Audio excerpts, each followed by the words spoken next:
Halo teman-teman calon mahasiswa UT.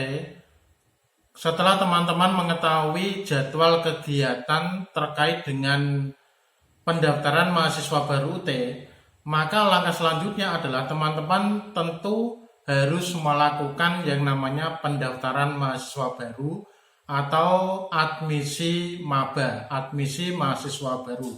Nah, bagaimana prosesnya? Silakan lihat tayangan berikut ini.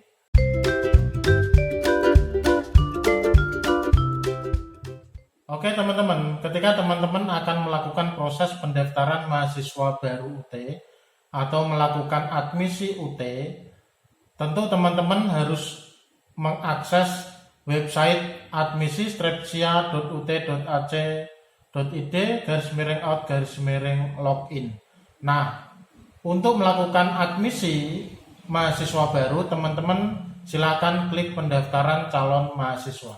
Nah, tentu teman-teman, kalian akan diperhadapkan pada tampilan seperti yang ada di layar perangkat kalian ya.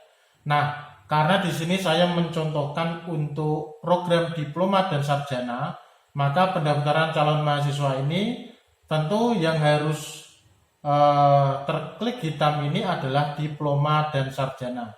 Nah, di situ dijelaskan pilih jenjang pendidikan diploma dan sarjana apabila Anda ingin mengambil program D1 atau D2 atau D3 atau D4 atau S1. Nah, pastikan ini yang diklik hitam adalah diploma dan sarjana. Nah, selanjutnya teman-teman, kalian ketikkan nama lengkap kalian dengan huruf besar semua. Ya. Jadi di sini nama yang kalian inputkan diberi keterangan, masukkan nama lengkap sesuai akta lahir. Jadi pastikan namanya lengkap dan sesuai dengan identitas pribadi kalian. Nah, selanjutnya adalah tempat lahir. Ini juga masukkan tempat lahir sesuai akta lahir. Tempat lahir ya, bukan tempat tinggal. Nah, kemudian pada bagian kanan masukkan tanggal lahir sesuai akta lahir. Nah, di sini teman-teman silakan klik saja. Nanti teman-teman silakan klik tahun ini untuk mengganti tahun. Kemudian pastikan bulannya benar dan terakhir adalah klik tanggal kalian lahir. Nah, misalnya kalau ini misal saja kalau misalnya ini tahun lahir kalian adalah 2006, bulannya misalnya April, tanggalnya 14, silakan klik 14. Nah, ini hanya sebagai contoh saja ya. Kemudian kalian ketikkan saja nama ibu kandung di sini. Ya, nama ibu kandung. Kemudian teman-teman silakan pilih kewarganegaraan. Jadi silakan pilih WNI, warga negara Indonesia atau warga negara asing. Nah, kalau kalian Indonesia ya klik saja WNI. Misalnya seperti itu. Nah, selanjutnya kalian ketikkan nomor induk kependudukan atau NIK KTP kalian dengan benar. Ya, kalian inputkan NIK ini dengan benar. Sebagai pedoman saja ya teman-teman. Nama lengkap, tempat lahir, tanggal lahir, dan NIK KTP ini nanti akan masuk ke ijazah kalian setelah kalian lulus. Jadi pastikan semua data ini benar. Kemudian pilih jalur program RPL non RPL. Nah, di sini teman-teman jangan sampai salah mengklik. Ya, saya ingatkan lagi, teman-teman jangan sampai salah klik ya. Nah, di sini dijelaskan untuk RPL atau rekognisi pembelajaran lampung itu program pengakuan sejumlah mata kuliah sebagai bentuk alih kredit nilai dari perguruan tinggi sebelumnya atau prestasi. Jadi kalian mengklik RPL ini jika teman-teman itu pernah menempuh kuliah mungkin D1, D2, D3, D4, S1 dari kampus sebelumnya, atau mungkin teman-teman di kampus sebelumnya itu belum selesai tetapi akan memakai nilai yang telah ditempuh, mata kuliah yang telah ditempuh agar diajukan untuk diakui oleh UT. Nah, sifatnya adalah pengajuan, jadi nanti itu sesuai dengan proses pengakuan yang telah diproses oleh UT.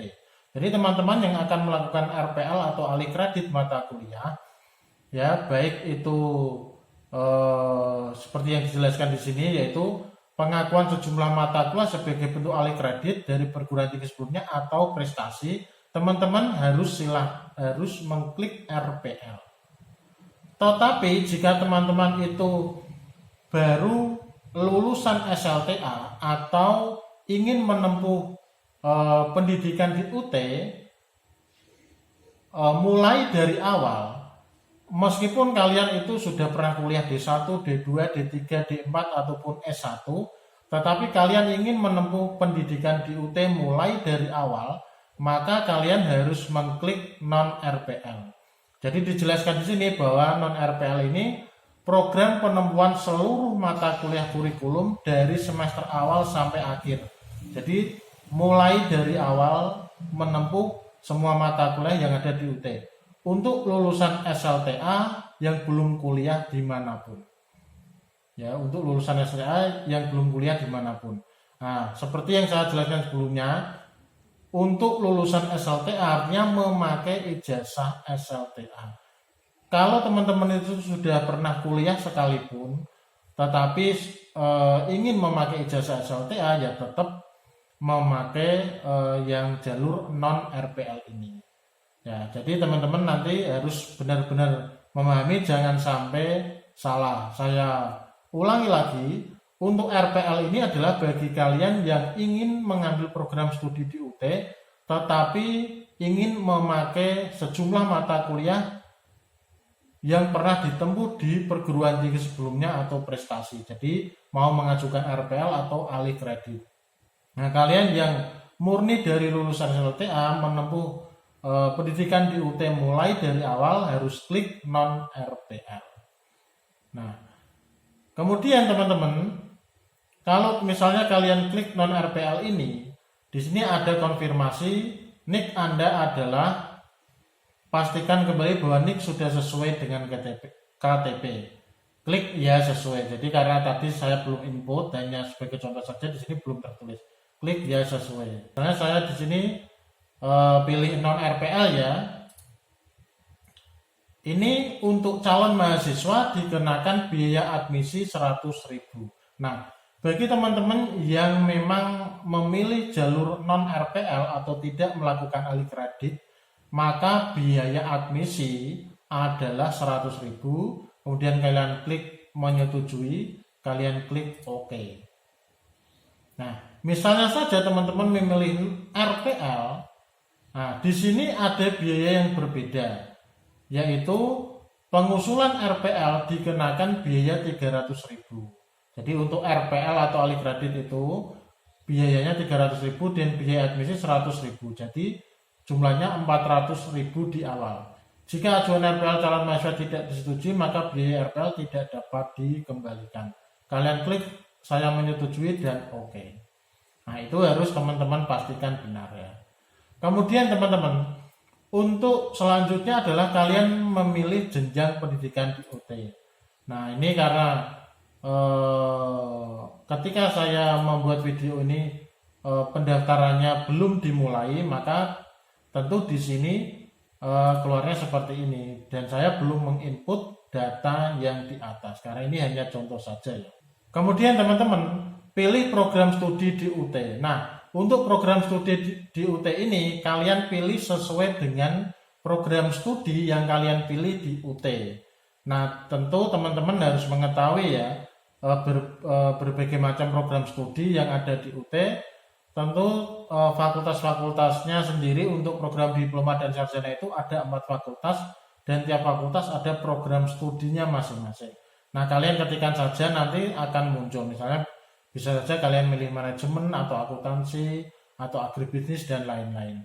Kemudian pilih kantor cabang UT ya. Pilih kantor cabang UT. Jadi kantor cabang UT itu unit program belajar jarak jauh, adalah unit pelaksana teknis UT di daerah, atau cabang UT di sini disebut UT daerah, untuk melakukan kegiatan administrasi akademik dan kegiatan akademik. Nah, misalnya kalian pilih Semarang atau Jakarta atau Surakarta dan lain-lain. Pilih yang berdekatan dengan tempat tinggal kalian atau tempat kerja kalian. Nah, selanjutnya teman-teman silakan klik bagian nomor HP atau WA ini. Saya sarankan untuk menginput nomor WA yang valid karena sekarang berbagai macam info itu juga diinfokan ke WA. Kemudian teman-teman silakan klik email Anda. Nah, di sini teman-teman, email ini sangat penting ya, sangat penting, dan disarankan teman-teman memakai email yang harus aktif.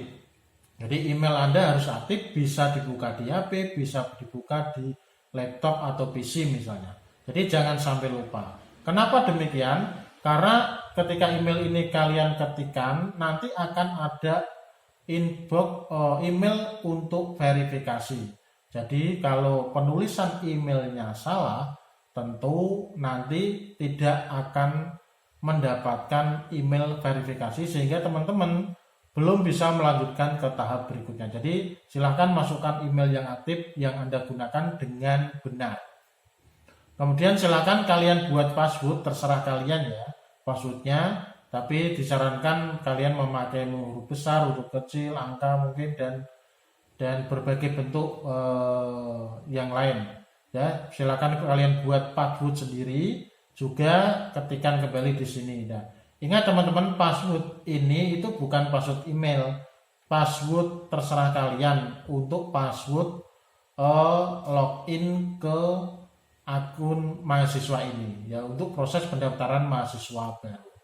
Nah, di sini juga diberi petunjuk teman-teman, untuk passwordnya itu minimal 6 karakter, mengandung minimal 1 huruf kecil, 1 huruf besar, 1 angka. Nah, setelah itu yang terakhir adalah teman-teman inputkan angka yang ada di sini, jumlahkan, kemudian ketikkan di sini. Kemudian kalian klik buat akun mahasiswa baru. Nanti pada bagian atas ini akan ada notifikasi bahwa sebuah email telah dikirim ke email yang sudah diinputkan tadi. Nah, selanjutnya adalah teman-teman harus membuka email tersebut untuk mengklik verifikasi emailnya. Jadi demikian tadi teman-teman, sedikit penjelasan tentang pendaftaran mahasiswa baru atau admisi mahasiswa baru UT. Ya, yang saya contohkan yang tadi adalah untuk program diploma dan sarjana. Pada prinsipnya teman-teman, baik itu program apapun itu tidak masalah, dan yang saya tampilkan di layar tadi semuanya hanya contoh saja. Jadi demikian teman-teman, semoga bermanfaat dan terima kasih.